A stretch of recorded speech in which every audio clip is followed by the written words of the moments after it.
महाभारत का युद्ध धर्म और अधर्म का युद्ध था। कृष्ण पांडवों के पक्ष से थे, परंतु उन्होंने युद्ध में शस्त्र न उठाने का निर्णय लिया। वहीं श्री कृष्ण की नारायणी सेना कौरवों की ओर से लड़ रही थी। युद्ध में कभी कौरवों का तो कभी पांडवों का पलड़ा भारी लगता।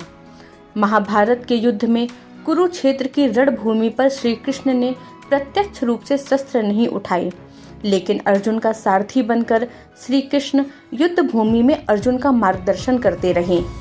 द्रौपदी के भाई धृष्टद्युम्न पांडवों के सेनापति थे, वहीं कौरवों की तरफ से गंगा पुत्र भीष्म सेनापति थे।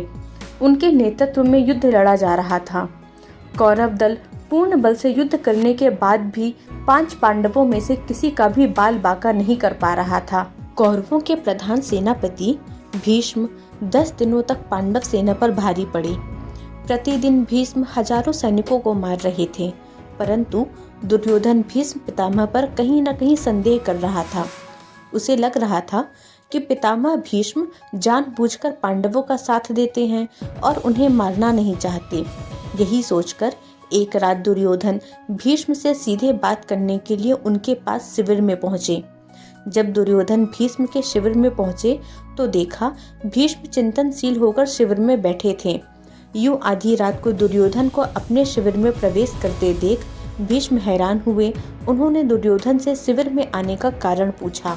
दुर्योधन ने गुस्से से कहा, पितामह, आपके मोहपूर्ण अन्याय के कारण मैं आधी रात को आपके शिविर में आने के लिए विवश हो गया। आप अगर पूरी कर्तव्य निष्ठा और मोह रहित होकर पांडवों के साथ युद्ध करते तो शायद मुझे यहाँ आने की आवश्यकता नहीं पड़ती। युद्ध शुरू हुए 10 दिन बीत चुके हैं, लेकिन आप अभी तक पांडवों को पराजित नहीं कर पाए। आप संसार को दिखाने के लिए युद्ध का अभिनय कर रहे हैं। आपको आज भी पांडवों से अति प्रेम है और आप मेरे सेनापति होते हुए भी पांडवों को युद्ध में जीतते देखना चाहते हैं। अपने बारे में दुर्योधन के मुख से ऐसी बात सुनकर पितामह भीष्म बहुत दुखी हुए। दुर्योधन के मुख से कटु वचन सुनकर भीष्म ने दुर्योधन से कहा, तुम क्या चाहते हो पुत्र दुर्योधन? दुर्योधन ने कहा, पांडवों की मृत्यु, और इसके लिए आपको अपनी दिव्य शक्तियों का प्रयोग करना होगा। पितामह भीष्म ने अपनी शस्त्र विद्या का प्रयोग करते हुए सोने के 5 अचूक तीर निकाले और इसे अभिमंत्रित करके बोले, दुर्योधन, तुम व्यर्थ में संदेह करते हो। इन बाणों से कोई नहीं बच सकता। कल का दिन युद्ध का अंतिम दिन होगा। एक ही दिन में 5 पांडवों को इन बाणों से समाप्त कर दूंगा।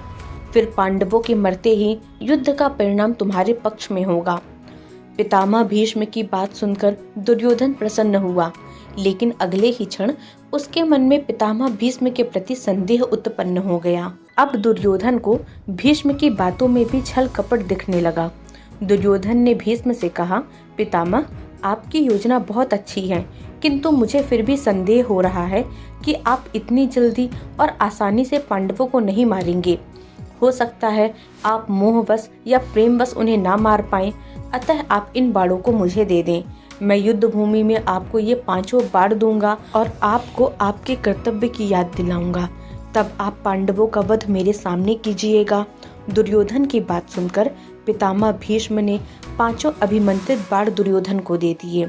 दुर्योधन अपनी संभावित जीत पर बहुत खुश हुआ। वह बाण लेकर अपने शिविर में चला गया। भीष्म के शिविर के पास पहरा दे रहे पांडवों के एक गुप्तचर ने सारी बातें सुन ली। उसने महाराज युधिष्ठिर को आकर सोने के बाण के बारे में सूचना दी। तब भगवान श्री कृष्ण भी वहीं थे। युधिष्ठिर ने भगवान श्री कृष्ण से कहा, हे गोविंद, पितामह के इन तीरों के प्रतिकार हम कैसे करें? इस बात को सुनकर श्री कृष्ण युधिष्ठिर संग तुरंत ही अर्जुन के शिविर में पहुंचे और अर्जुन को पूरी घटना बताई। श्री कृष्ण ने अर्जुन से कहा, पार्थ, तुम्हें दुर्योधन से उन 5 बाणों को मांगना होगा। श्री कृष्ण की बात सुनकर अर्जुन ने अचंभित होकर पूछा, दुर्योधन भला वो तीर मुझे क्यों देगा? तब श्री कृष्ण ने अर्जुन को स्मरण दिलाया कि एक बार अर्जुन ने दुर्योधन को यक्ष और गंधर्वों के हमलों से बचाया था।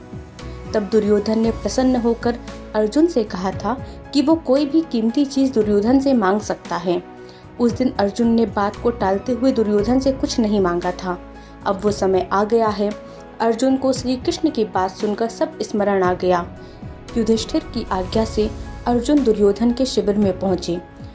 दुर्योधन अचानक अर्जुन को अपने शिविर में देखकर सशंकित हुआ।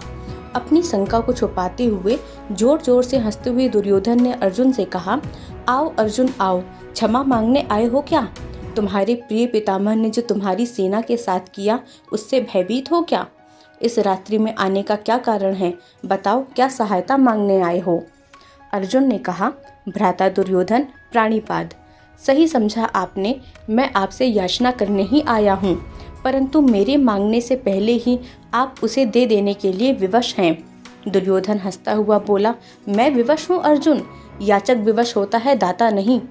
परंतु कोई बात नहीं, अबोध अर्जुन तुम मांगो। अर्जुन ने दुर्योधन से 5 बाण मांगे, लेकिन दुर्योधन ने अर्जुन को मना कर दिया। तब अर्जुन ने दुर्योधन को क्षत्रिय धर्म स्मरण कराते हुए उस घटना को बताया, कैसे अपने प्राण की रक्षा के बदले दुर्योधन ने अर्जुन को कोई बहुमूल्य वस्तु देने का वचन दिया था। दुर्योधन ने अर्जुन से कहा, तुम कुछ और मांग लो, मैं यह नहीं दे सकता। तब अर्जुन ने कहा, यदि आप अपने वचन को पूरा नहीं करना चाहते तो कोई बात नहीं भ्राता, अब आपके पास कुछ बहुमूल्य होना भी तो चाहिए जिसे मांगा जा सके। सामर्थ्य के अभाव में आपको पितामह के बाणों की आवश्यकता भी है। ठीक है, मैं चलता हूँ। अर्जुन के कटाक्षों से दुविधा में फंसे दुर्योधन ने कहा, रुको अर्जुन, किसके पास सामर्थ्य नहीं है? हम 100 हैं और तुम 5 हो। फिर ना चाहते हुए भी दुर्योधन ने 5 बाणों को अर्जुन को दे दिया। अर्जुन उन दिव्य बाणों को प्राप्त कर अपने शिविर में आ गए। इस तरह भीष्म से बाण लेने की गलती दुर्योधन पर बहुत भारी पड़ी और पांडवों की मौत टल गई। महाभारत के युद्ध में अंत में पांडवों की जीत हुई। अगर आपको यह कथा पसंद आई हो तो वीडियो को लाइक करें, भक्ति कथामृत चैनल को सब्सक्राइब करें और अपने मित्रों तथा प्रियजनों के साथ इसे अवश्य साझा करें।